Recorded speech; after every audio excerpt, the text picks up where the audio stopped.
is a lifelong resident of Wisconsin, Russ Feingold. Russ represented Wisconsin in the U.S. Senate from 1993 to 2011, earning a reputation for doing what's right, not what's politically convenient. He's worked to improve care for veterans, fought against unfair trade agreements that ship American jobs overseas, and supported the growth of Wisconsin's economy by listening to Wisconsinites and fighting for their needs. In an effort to increase opportunity for Wisconsinites, Feingold worked to make college more affordable for Wisconsin students by investing in Pell Grants.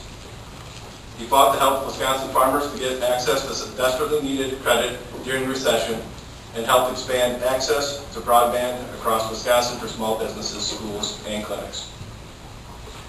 After serving in the U.S. Senate, Feingold taught at Marquette University in Milwaukee, Lawrence University in Appleton, and Stanford University in California. Please join me in welcoming a true friend of labor and our next senator from Wisconsin, Russ Feingold.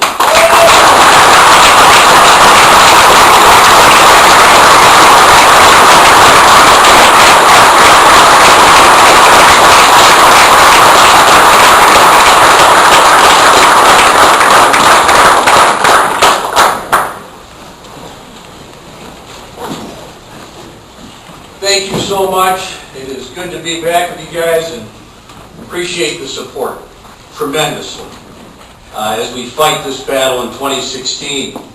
When I launched this campaign back in May of last year, I don't know if you noticed, but I didn't do a whole lot of TV interviews or start lecturing people about what I thought was the answer to every one of life's problems. I thought I should get out and hit the road and listen to what people had to say. We just kept traveling. I think I saw a lot of you out there. We visited all 72 counties last year, and I'm visiting all 72 again in 2016. I've already been to about 30 counties, and actually I'm just enjoying it immensely. I want you to know it's good to be out there seeing all of you again.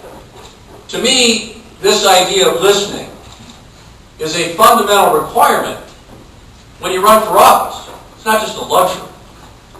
It's what you should start by doing. If you take the time, people are willing to tell you what's going on in their lives.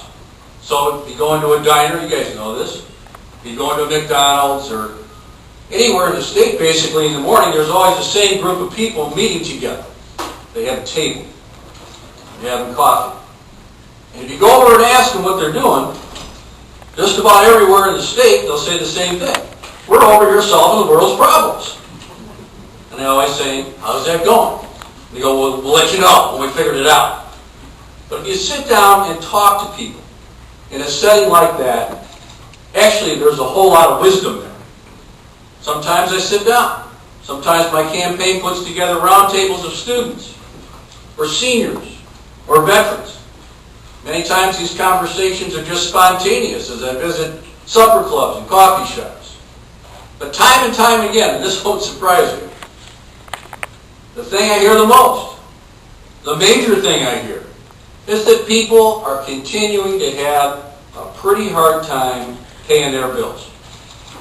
Despite the economic recovery, despite the fact that unemployment is low, or relatively low, even if they're working 2 or 3 jobs, they're having a heck of a time making ends meet. And that doesn't seem right in the middle of an economic recovery that's been so helpful to those at the top. So what are people asking for? They're just asking for some balance. They're asking for fairness. You just want a fair deal when you work that hard. That was always the idea in this country. Maybe some people do really well. But everybody that works hard should be able to pay their bills. Now, I don't find that everybody's totally angry. I know there's some politicians that think it's all about anger. Even after all the division that occurred in our state, after all the awful things that were done to working people in this state, after the Thanksgiving dinners that weren't as friendly as they are in the past, after attack ads, the people I meet across this state still want one thing. They want to unify as Wisconsin. They're ready to get back to working together to build their families and communities. And there's also a recognition that these issues of improving our economy, of bringing some balance back, are actually interconnected. In other words, sometimes politicians talk about this issue for veterans or this issue for students. It's actually all interconnected in families. For example, when you talk about increasing the minimum wage, which is long overdue, it also makes sense in another way, because it helps businesses. If people can get a $15 minimum wage, it will help businesses because people will have money to spend. Not a real hard concept.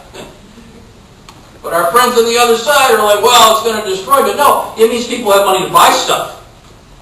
Buy stuff that farmers make. Buy stuff that you find in the main street in Chippewa Falls. Buy stuff that's manufactured in Wisconsin.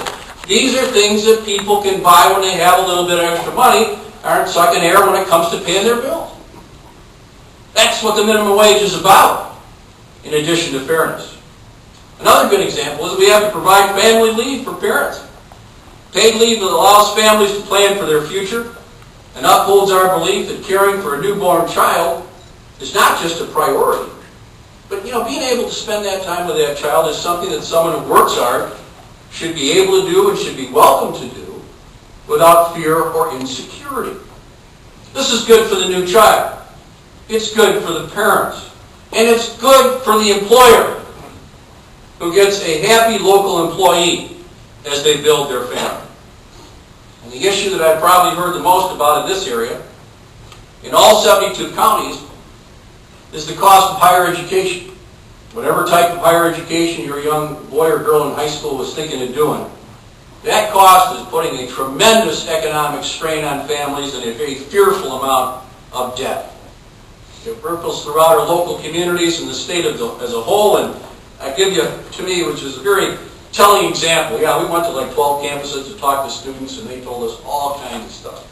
It was really disturbing about the average debt of $28,000 coming out of the University of Wisconsin. But here's one that kind of surprised me. We're reaching out to everybody in this state in this campaign for U.S. Senate. The one group I reached out to was the realtors. Now, the rumor's true. Some of the realtors are Republicans.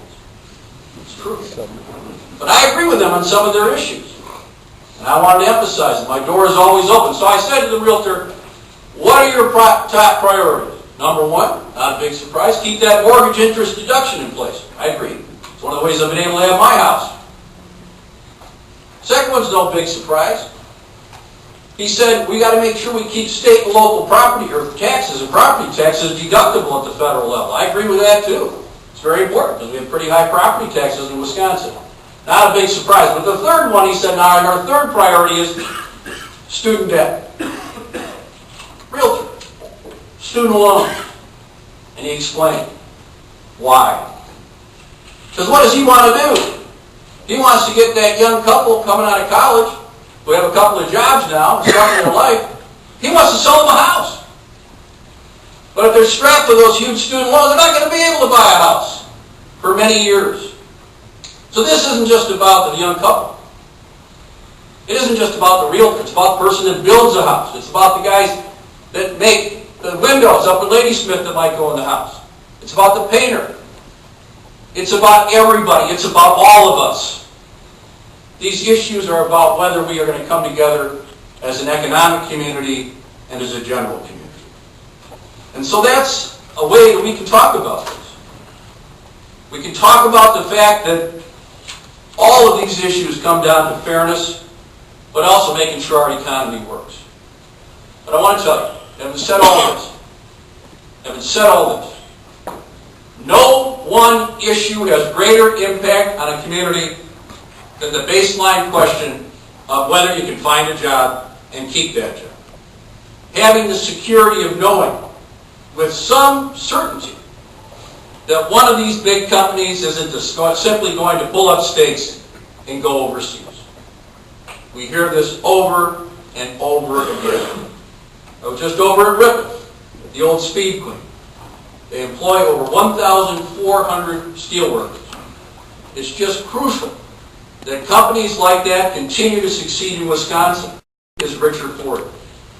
But not everyone in Wisconsin feels that kind of security. While people worry about affording the time off to have a child, while they worry about saving just enough money to be able to retire with dignity, while they worry about having to support an adult child and maybe lost their job, in the back of their minds, they're worried that one day their manager is going to call a meeting. You know what those meetings are like. Some of the most horrible things that go on in this country.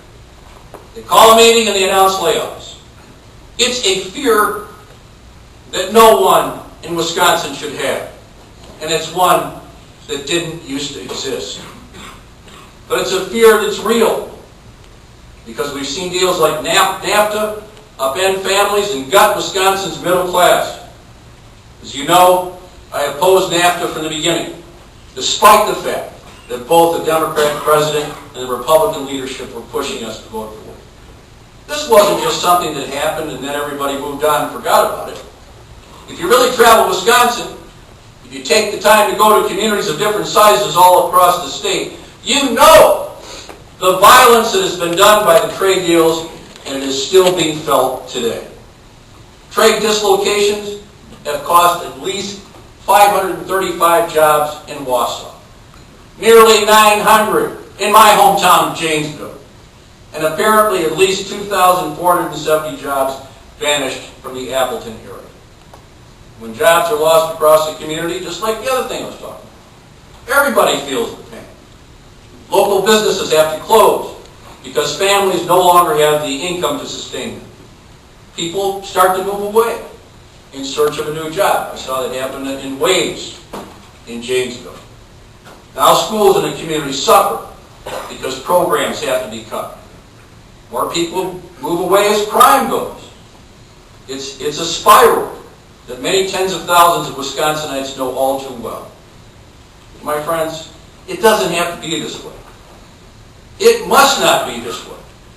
As I've traveled across Wisconsin in place after place, I find employers actually looking to hire and young entrepreneurs starting innovative businesses. That's one reason why this past month I introduced the Badger Innovation Plan. Now, one tenet of that plan is to help Wisconsin businesses sell the products they make to other countries.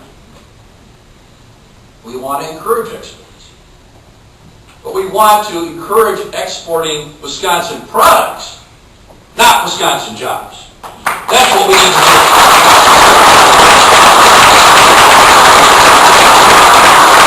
It's essential that we keep the good jobs here.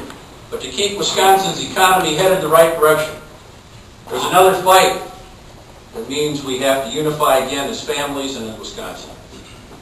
And that's this new trade deal, the Trans-Pacific Partnership. It's heading straight for us on a collision course. Congress, including the incumbent Senator, Senator Johnson, voted to put it on a fast track. The deal's proponents, Republicans, Democrats, say that despite the losses created by all those previous trade deals, this trade deal is different, they say. This one's the most progressive in history. They say it has true protections for our workers, but that's what they said every other time. That's right. They say it will protect the environment and respect the environmental laws of the participating countries, but that's what they said every other time. They say it will help build our middle class and benefit working families, not just giant corporations. That's what they said last time, and they couldn't have been more wrong. Now, we weren't fooled by NAFTA, and we won't be fooled by the TPP. The full text of that agreement was actually released by the Obama administration on November 5th of last year. It's like 4 months ago. And I can tell you the draft versions existed online even before that, as early as March 25th. I was already reviewing what basically ended up being the agreement way back last March. I reviewed it. It's a raw deal. It's a raw deal for Wisconsin families. And I oppose it in the strongest terms. But my opponent says, well, he needs more time to review it. More time for what? If the Trans-Pacific Partnership will only do more damage to Wisconsin communities, what does he need to know? Actually, Senator Johnson hasn't seen a trade deal he hasn't loved. He's voted for 3 of them, including that Korea deal that's a bad deal a couple of years ago. and he supported every single one that's crossed his desk in the Senate. But my friends, Wisconsin had been hit hard enough. So today, my friends here in this room, I am calling on my opponent, the incumbent senator, to stand up for the middle class and working families of Wisconsin by announcing his opposition to this terrible deal. He needs to do that. Senator Johnson, it's time to oppose the TPP because we should be exporting Wisconsin products, not Wisconsin jobs. The Wisconsin economy is ready to grow. I feel it in big cities, and I feel it even in towns like Crandon, Wisconsin, way up north. People are actually optimistic, despite the difficulties and the bad things that have happened in the last few years. There's a great energy to the people of Wisconsin.